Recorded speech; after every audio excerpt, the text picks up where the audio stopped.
Na ingine nikindi kwa gisi tuko mahali hapa nkuko bari ngaha tunamshukuru Mungu, barashimira Imana kwa gisi tuko na misaada mbalimbali ya wakaji hapa Burundi. Kuko hamwe n'ivyo icyo twobasaba mukomeze kwizigira Imana, kuko ijambo ry'Imana ritubwira yuko hahirwa umuntu wese yubaha Uhoraho.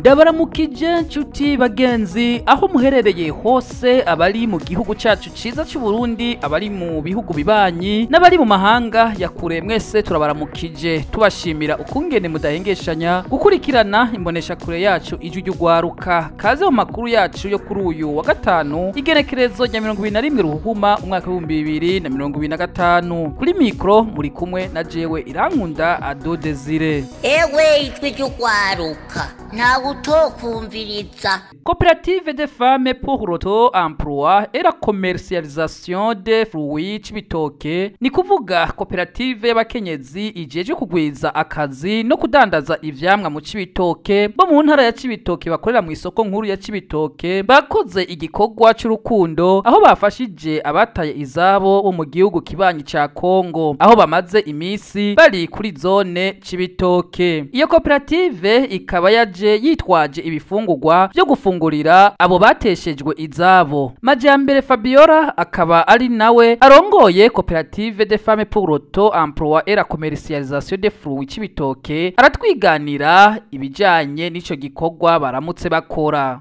Twebwe dusanzwe turi abakenyezi badandaza ivyamwa ku isoko nkuru ya Cibitoke. Twagiye urunani tuja hamwe mu kwishingano yo kugwiza ivyamwa mu Cibitoke no kubidandaza. Rero tumaze kubona iyi nkuru mbi ibaye mu gihugu ca Kongo, twaciye tuja hamwe nk'uko twavyiyemeje. Tumaze kuja hamwe ati igihe cyose tuzobona ikibazo kibaye tuzokora uko dushoboye mu buryo bwacu nk'uko dusanzwe dukorera hamwe no ku bandi, tugere ku bantu bagize ikibazo tubafashe. Abakenyezi rero b'abadandaza b'ivyamwa hamwe isoko yose nkuru ya Cibitoke turumwe. Twebwe twaragiye inama no muri twebwe ugize ikibazo turafashanya, ndetse n'umuvamahanga murabibona akarorero mwakiboneye kuri mwebwe, turagenda tukabafasha. Ducagura ntituraba ngo uva kure cyangwa bahe cyangwa dupfaniki, dukora ku muntu wari we wese agize ikibazo. Mu bisanzwe turatabarana. Rero hamwe n'ivyo iyi nkuru mbi imaze kuba, twaciye dufata tukora nk'uko twama tubikorera n'abandi. Iyo mpamvu mubonye uno munsi duteye intambwe, kandi dusanzwe turi n'abakristo. Hamwe n'ivyo mwabonye ko twaje turirimba kandi turasenga.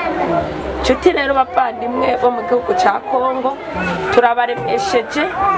Ibi ni ibintu bishikira bose, kandi uwo bishikiye suko aba bishaka canke yabiteguye. Ibi ni ibintu tugenda ducamwe mu rugendo turimwo hano mw'isi.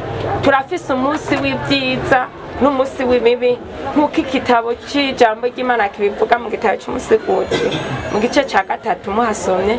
Hariho umunsi wo kwegeranya n'umunsi wo gusanzaza, umunsi wo gupfa n'umunsi wo kuvuka. Ibi rero nivyo bitwereka yuko ni waba mu gihe ciza uzumenye ko na kibi kizobaho. Rero ibi byose tubishima Imana, kuko ngo byose bibara umugambi wayo, bigaca rero bituma yuko tutokwihebura. Hamwe n'ivyo icyo twobasaba mukomeze kwizigira Imana, kuko ijambo ry'Imana ritubwira yuko hahirwa umuntu wese yubaha Uhoraho. Niwubaha Uhoraho niyo wopfa uzobuge mu biganza by'Uhoraho, niwabaho uzobubaye mu buryo bw'Uhoraho. Rero abakenyezi bo mu Cibitoke badandaza ivyamwa, niki catuzanye twaje kubaramutsa no kubaremesha. Rero hamwe n'ivyo mutwakirira uko mwabirose, kandi n'ukuri ntitugarukiye ngaha. Umwe mu bateshejwe izabo nawe yashimiye ku izina ry'impunzi ziri kuri zone ya Cibitoke. Ku mazina yiwe yitwa John, Tulitokea Kongo, baje bava muri Kongo mahali tofauti. mu bice bitandukanye. Okay. Wamoja wamefika hapa tangu siku ya 4, Bamwe bashitse ku munsi wa 4, wengine wamefika hapa siku ya posho. abandi bashitse ngaha ku munsi wa 6. Okay.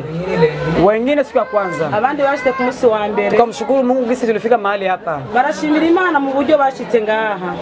Na wengine Nikindi kwa gisi tuko mahali hapa nkuko bari ngaha, tunamshukuru Mungu. barashimira Imana Kwa gisi tuko na misaada mbalimbali ya wakaji hapa Burundi, kuko baguma babona imfashanyo mu buryo butandukanye. Okay, kwa chakula ya mubichi wala ya kupigiwa, mu bifungurwa bibisi canke mu bitetse. Okay, tunamshukuru Mungu sana. Barashimira Imana cyane. Okay, kama vile mchana ama vile usiku, haba ku mutaga canke mu ijoro, tunamshukuru Mungu. Barashimira Imana. Okay, kwa gisi tumefika mahali hapa mu buryo bashitse ngaha. Okay, hatutasema mengi, ntabwo bashobora kuvuga menshi. Tunawashukuru nyinyi nyote kwa siku kama ya leo. Barabashimiye mwese mu buryo butandukanye. Kwa hiyo kikundi chenu cha wamama gisi kilijiunga kikundi cha soko kuja kutusalimia na kutuletea chakula inayopigiwa kama vile maharage.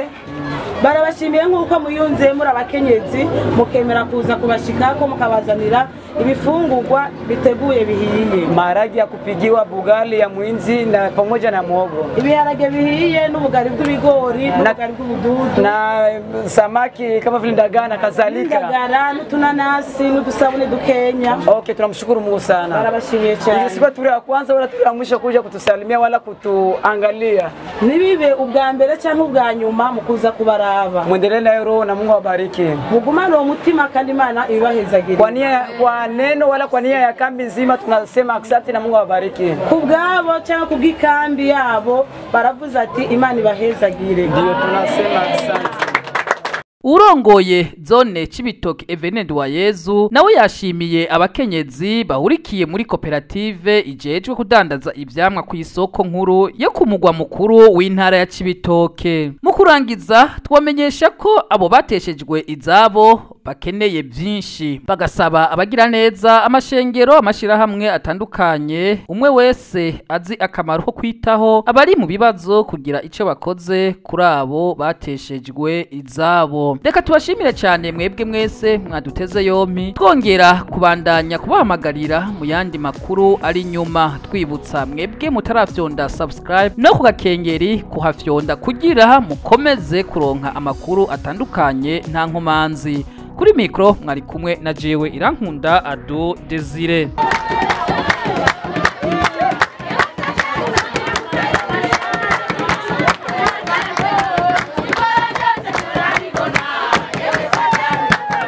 Wavreb ijwi ry'urwaruka FM.